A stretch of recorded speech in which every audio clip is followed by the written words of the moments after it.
Hey, this is Jason Kleberg from the Force 5 podcast, a show that forces a guest to come up with a movie-themed top 5 list topic, and then we reveal our picks on air. Top 5 heist films, top 5 tearjerkers, top 5 movie dogs. Every show you'll be asking yourself, what would be on my list? Guests include directors, screenwriters, actors, podcasters, musicians, authors, and even a professional wrestler. Subscribe to the Force 5 podcast, and you won't just be a listener, you'll be a list nerd. The Force 5 podcast, available wherever you're listening now.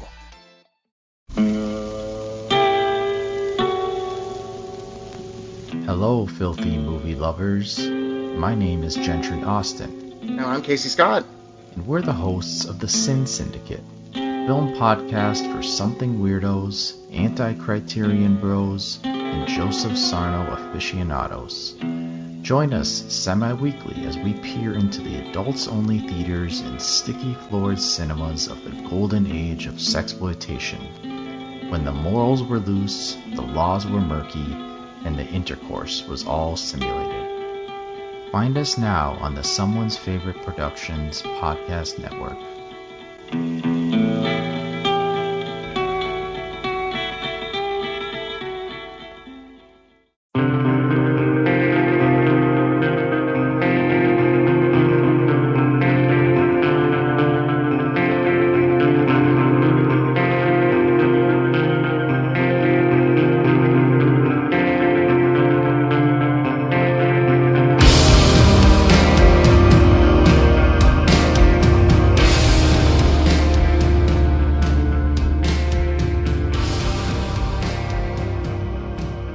Welcome to the Kulturecast. I'm Chris Stachiw.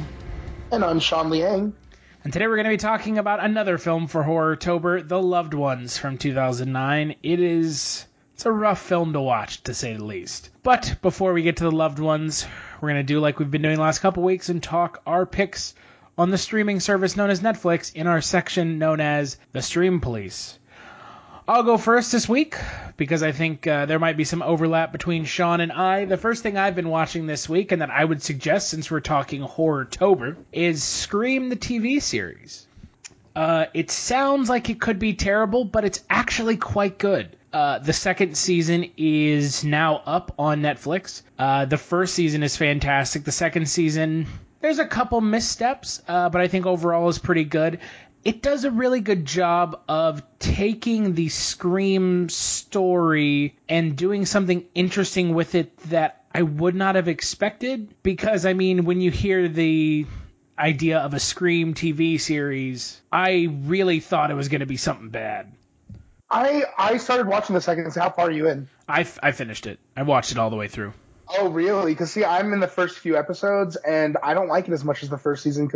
But, I mean, like, I'm sticking with it because I did last season because I really liked it. But, yeah, right now I'm like, oh, jeez.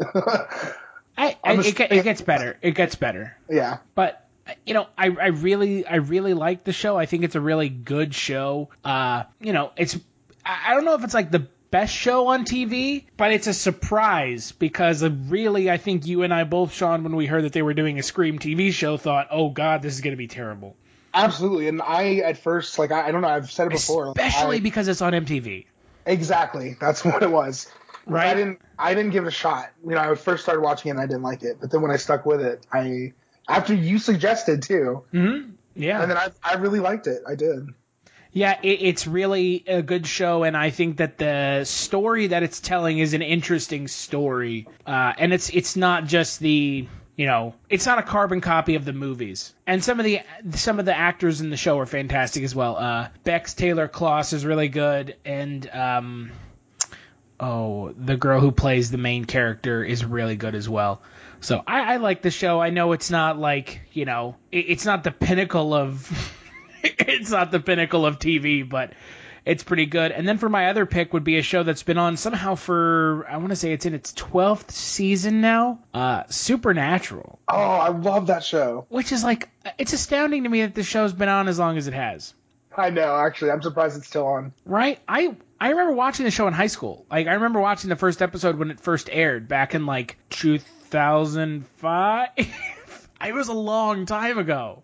Well, yeah, I mean, I started watching it in college, and then I know that they took a hiatus for like a couple years. And no, then, they have taken no hiatuses. Really? I thought they stopped for a while. No, this show has been on for the last 12 seasons. Oh, wow. Straight. Holy crap. And it has been kept alive by the fans. That's awesome. That's awesome. Yeah, so the show is about two brothers who... It's essentially what if the X-Files was two brothers and they're hunting down, like, monsters and demons and angels as opposed to aliens? Yeah. That's Supernatural. I mean, that is literally what Supernatural is. It is the X-Files, but, like, rock and roll X-Files, if that makes sense. Yeah, it's great. It's like a bro comedy also. You know what I mean? Yeah, there's a lot of, like, family drama between Jensen Ackles and Jared Padalecki, who play the two brothers, and then you had Jeffrey Dean Morgan in the first couple seasons, who plays their dad as well, and that was really good. They're great, yeah. And it's weird because I never thought I would love that show, but I started watching it and I got so hooked, and you really I fell in love with those guys, and like the show is so clever. It doesn't take itself too seriously. But there is some like heavy moments in it. It's pretty good. I like it a lot. Yeah, it's a really good show. I like I said, I've enjoyed watching it. Kind of rewatching it on Netflix because I kind of lost track with it after a while. To me, it kind of jumped the shark after a while. I mean, it's been on for 12 seasons, so yeah. Like the main story arc that is started in the first episode gets wrapped up, I want to say, in like season 3. Yeah, and then it's like a lot of it is like fangirl shit. Like oh yeah, the recent stuff, they do a lot of like nods to like their fan base who like are in love with the brothers and want to see the brothers like that episode is amazing where the brothers like want to like fuck each other. It's really the erotic novels. Yeah, it's something else. It's a show that is very aware of its audience, if that makes sense. Yeah, it's great. I love it. All right, what about you, Sean? What are your 2 picks? Well, I don't know if we're covering this I don't think we are, but Antichrist is on Netflix, and I remember I watched that in college, and that was a really good movie. That was one of my first like Lars von Trier movies, and it was such a beautiful, horrifying movie. Have you ever seen it? I've seen parts of it. Yeah, it goes really deep. I mean, the opening of the movie is like this. There's like this aria, like it's just this. It's like I think it's Italian aria just going on, and it's like black and white slow motion, and like there's like they show like there's like it opens with them having sex in the shower, and like they show the penetration, everything. It's like very gritty. It's a super gritty movie, and it's I think it's definitely worth a watch if you're into some really fucked up stuff, because it's not jump scary. It's really just it gets deep into your like skin, you know, like it's one of those movies that kind of chills you. And then if we can do TV, I've been watching Shameless. That's now on Netflix. All the episodes are on Netflix, or at least for a few seasons. I'm not sure how many. Not through the most recent season. Yeah, no, but they have a bunch up there, and I got hooked instantly. I did not mean to do it. I remember when my friends were watching that back in 2011, they were obsessed with it, and I avoided it because of them. And I started watching it the other day just on whim, and I got so hooked. It's such a good show. I love it a lot. It's about like this totally. It's about this family of kids. Most of them are like younger than 18, and they are basically raising themselves because their father is a drunk, like he living off of like welfare paychecks. So it's a crazy, fun, really sweet show. It's like Cheaper by the Dozen, but in like Compton, you know. Yeah, my fiance's been watching it, so she likes it. It's all right. It's all right for me. I understand why people like it, but I don't know. I feel like Showtime shows are just kind of. It's very like sad girl stuff. Like it's for like you know what I mean. It's for like the mushy feelers, you know. But I love that show. It's a good show, and there's lots of butts. Lots of nudity. Yeah, lots of it. Emmy Rossum is naked like 3/4 of the time in that show. Oh yeah, and there's like so much peen. It's so crazy. Yeah, definitely worth watching. It's Showtime for you. Yeah, Shameless. Well, let's talk about The Loved Ones from 2009. Okay. Speaking of peen. Yeah, right. Film is directed by Sean Byrne, stars Xavier Samuel, Robin McLeavy, Victoria Thane, Jessica McNamee, Richard Wilson, and John Brumpton. The IMDb synopsis for the film is, when Brent turns down his classmate Lola's invitation to the prom, she concocts a wildly violent plan for revenge. That's an understatement. Yeah.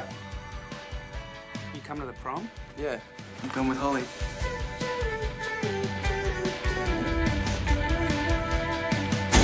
Come on. Yes! She said yes! Wow, you look wicked. Let me get the door, my lady.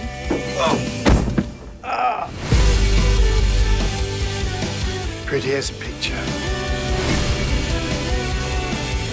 Will you go to the dance with me? Sorry, Lola. I'm going with Holly.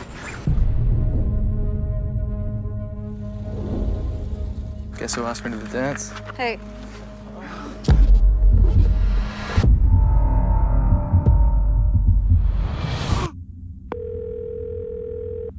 Hi, this is Brent. Leave a message. Brent's done this before. He's always turned up.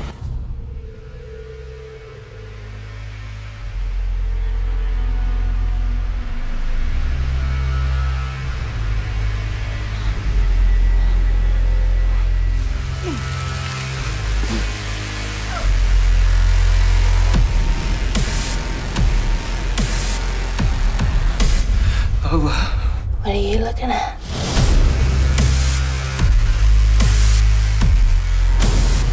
Say happy. Happy. Suck it. Show me!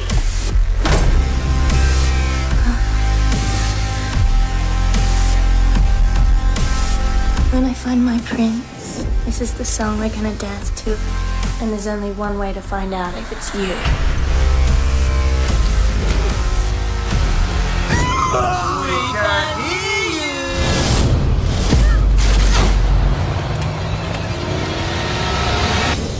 Boys shouldn't hit girls. I'm going to stab Holly in the heart, just like you did to me.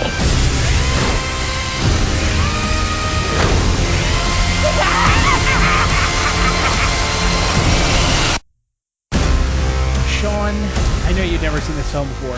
Nope. So, kind of, what are your thoughts on the film? I kind of loved it. Especially for the kind of movie it is. I mean, it's definitely, like you said, difficult to watch because it is like torture porn. Like this is like Hostel, you know what I mean, sort of level, where it's sort of hard to watch what she's doing to this kid. But it's a really great revenge movie, though. I think it's a really great revenge horror. You get a good punch at the end.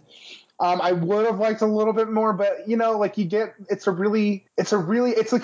such a crazy idea, but they really commit to it. And like the story is so disturbing, to when you see what happens. I don't really know if I want to give that away right now, but like, it's so good.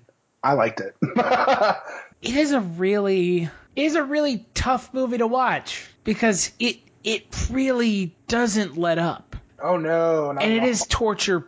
I would say it's torture porn because don't think it goes. It's not as far as Hostel. I agree. No, it doesn't go as far as Hostel. But God, it's a rough movie to watch. It is a knowingly malicious film. Yeah. It is a malicious movie that has like bad intentions. Yeah, that's what it is. It's like it's not just about what she does. It's about like kind of like why or the underpinning of it. Yeah. That's really disturbing. I mean, the character of Lola is quite possibly one of the worst villains in like the history of movies. She is unabashedly terrible. And she, oh my God, everything about her character is awful. The way that she treats Brent, what ends up happening to him. She's like the incestual undertones with her dad. Undertones. Yeah, undertones. Yeah, that's a nice way of putting it. The movie it's a rough movie. Yeah. It really goes down the rabbit hole on some of these topics, even if it seems subtle.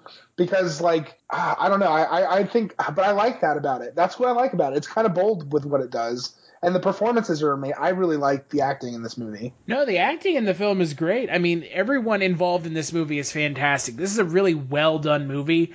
I just feel like, even for me as a huge horror junkie and a fan of horror, I mean, the scenes with them with Lola and her dad torturing Brent are extremely painful. Oh, yeah. Right? I mean, at one point, like, knives are driven into his feet. Ooh, Lord, the sound. Right? And, like, driven into his feet into the ground, like into the wood, so that he can't stand up. And then at another point, he has a hole drilled in his head, so that they can pour hot water into the hole in his head so that they can effectively cook his brain and lobotomize him. Oh, yeah. This is after they carve some kind of shape into... Oh, no, he carves their initials into his chest and then throws... what is it? Was it bleach into his chest? Oh, God. And then on top of that, the absolute worst thing is they inject bleach into his voice box. Oh, that's like the first thing they do. That is the first thing that they do, and that is awful. I couldn't believe. I was like, well, he's dead. Like, you know what I mean? Like, when they did that, and then when they said, we can't hear you, that was disturbing. That's when I was like, oh shit! Like, this is what we're gonna watch. You know what I mean? Yeah. No, I mean, it's fucking awful. It's awful, isn't it? Oh, it is. But what I like about it is that it's not arbitrary. It's not awful for awful's sake. You know what I mean? Like, there's a story there, and like, even like the mother, they brought the mother out, her mother, who I'm assuming she forces her. I don't know. I'm assuming she forces her father to. If you're looking for more horror outside of the mainstream, look no further than Unsung Horrors, a podcast about underseen horror movies. I'm Lance. And I'm Erica. Every other week, we'll cover a horror movie with fewer than 1,000 views on Letterboxd. We'll even give you double feature recommendations to pair with the movies we discuss. From gothic to shot on video, from slashers to comedies, from giallo to J-horror. We'll cover all the subgenres. So join us as we unearth these hidden gems of horror. Follow us on Instagram, Twitter, and Facebook, all at Unsung Horrors, available wherever you listen to podcasts. And part of the Someone's Favorite Productions podcast network. Called Bright Eyes. There's some weird jealousy, like you said, with the incest going on. Like in the beginning, you see that she has a drill hole in her head too. Like, we don't know what it is, but we see she has a hole in her head. And just like the story behind that, because she isn't in it much, but it's enough to tell us like what's going on. And then when they show us like the album, the backstory of what like has been going on for so long, I think that's kind of cool, because it's a deeper story than just like torturing this one kid, you know? Yeah. And the character of Brent is a cutter. He cuts himself. Right. So I feel like the movie is trying to make some sort of like strange statement on like people who cut themselves, and like someone who's like troubled, like, look at all you can go through. Yeah. I feel right. Like, it's trying to make some sort of statement, right? Oh, definitely. I mean, it's ironic that it also ends up being his escape at one point. Right. And yeah, I mean, definitely, it's like, this is what you sort of like conjure into your life. Yeah. Sort of statement. But yeah. It feels. Yeah, it feels so malicious as a film. Oh, yeah. And I don't know, sometimes I have problems with movies like this, right? I mean, yeah, I mean, I'm curious to know, what is it that, what is it really that, is so disturbing about it? For me? Yeah. This movie just feels a little bit on the malicious side. I like the story that it tells, but it's a mean-hearted movie. It's mean-hearted in the way of, Wolf Creek is mean-hearted. Yeah, I agree. No, I agree. Right? I mean, it feels like Wolf Creek. It does. I will say that the payoff makes it a little easier to watch at the end, because Wolf Creek does not have that much of a payoff at the end. No, the payoff in this movie is fantastic. Yeah. You actually feel like this is a full story. Yeah. Wolf Creek really doesn't feel like a full story. No, I will completely agree with you there. Yeah, because I definitely felt kind of yucky after watching Wolf Creek. And Wolf Creek is based on a true story, isn't it? Yes. It's based off of a book. Oh, okay. Well, I'm sure it's based off of some kind of true events, I'm sure, I think. But yeah, it feels bleak in a realistic kind of way that just kind of feels kind of gross to watch. You know what I mean? Like, I know what you mean when you say you have a problem with movies like that, because it doesn't feel satisfying sometimes. No, and sometimes it's what you want. I mean, like, French extremists do that, like High Tension. Right, and this movie is really kind of in the vein of those films. Yeah, I agree. But I do think the payoff in this movie is better. It makes up for it, but you're right. It is. I mean, just the stuff. I mean, do you want to go? The amount of things that the character is put through is it's a bit much. And also the things that the character Lola has done. When you start to see the weight or like the full picture of what she does. It's really creepy, and I think that is like where the mean spirit comes from, and I think that's I don't know what do you know what I mean? Her character is she's just a mean character, a mean-spirited character who, you know, I don't feel like at any point they try to make it that we are like supposed to feel bad for her. No, you see, I get the impression that she was sort of raised that way. I mean, when they show you the album, I mean, we should go ahead and I guess.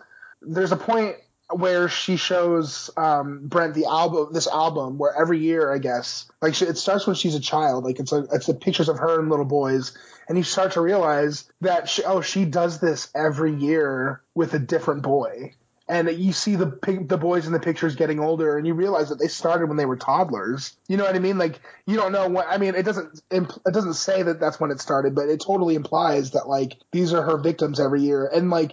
It's so creepy because that picture of that toddler, I mean, they're toddlers and they're real kids, you know what I mean? Little kids, that this was going on for such a long time. You know what I mean? Right. Well, and that's my problem with this movie is it really does just feel super mean-spirited. Yeah. I mean, there is nothing positive about this movie. Yeah, it's kind of hopeless because like there's no like she kind of was born that way. She just is. The circumstances started way before her. I mean, her parents. I mean, the father's crazy too. Yeah, it is a very malicious film, but it's well shot. I think it's a good story. I think it's an interesting story. I think it is very much like we said in the vein of a film like Wolf Creek. I mean, these Australian horror films, they all kind of feel similar tone-wise. They're very much mean-spirited. And I think, but what I think I like about it, and I think maybe what you mean by mean spirit is there's like sort of a truth in it. Like there's like I don't know, it kind of reflects because like, I don't know, they pay so much attention to detail like that I don't feel like I see a lot even in like American horror movies. I mean, I'm trying to think. I'm sure it happens, but like when you build such a dark character, you do create such a you create a world when you have one character that can be so dark like that, and then you can justify it, then you've created this like, you know what I mean? Like this uneasy world. And I think that's what they're really good at. And I think that's why I like it. Well, and that's the thing. Like you said, it's this, you know, this realism, this unyielding realism. And there is a lot of unyielding realism in these films. Yeah. I like that, but at the same time, it is very hard to watch. Especially this type, I agree. I guess I see the same sort of things happening in like movies like Babadook, but in a different way, not necessarily with physical reality, but with the emotional reality. And like that to me was so detailed and justified that was disturbing for me. Like that's why I liked Babadook, you know, not necessarily for any other reason, but I thought that was impressive. And I think it's like in the same vein of that stark reality, like you said, that it's just so detailed in making it so realistic.